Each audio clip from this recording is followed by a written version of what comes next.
So number 6, where were the women during the crucifixion? Where were the women? Were they, one, watching from afar? This is what several places say. Let's read them here. And many women who followed Jesus from Galilee, ministering to him, were there looking on from afar, among whom were Mary Magdalene, Mary the mother of James and Joseph, and there's not that many Marys, and the mother of Zebedee's sons. And then Mark says, there were also women looking on from afar, among whom were Mary Magdalene, and it goes on listing their names. We'll get to who they were. And then, but all his acquaintances and the women who followed him from Galilee stood at a distance watching these things. So they're all far off, but close enough to see, some distance away.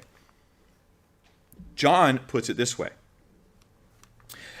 Now there stood by the cross of Jesus, his mother and his mother's sister, Mary, the wife of Clopas, and Mary Magdalene.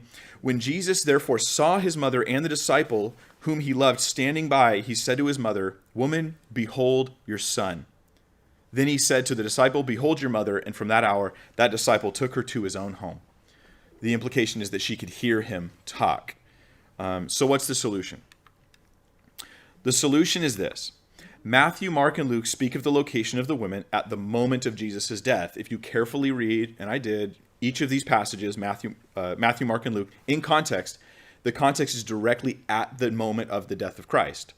They're talking, and then they're saying where the women were. It's like that moment frozen in time.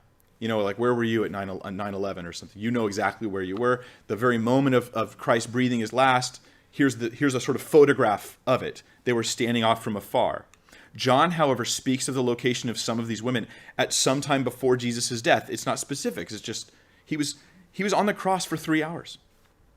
3 hours he was on the cross. It's not as though any of the Gospels have all of these people frozen in place for 3 straight hours. You know, Jesus gets nailed to the cross and they all get nailed to the ground. That nobody can move. That would be a little bit silly to think that. And this is supported by John. Because what happens is Jesus is on the cross and it says, and when he saw his mother, then he's like, oh, now she's close enough to hear me. Woman, behold your son. Son, behold your mother. The implication is there was a moment where she came closer for some reason or another. Maybe she just came to tell him, I love you or something. I can imagine her potentially going back and forth several times during that time. It would have been a horrific event.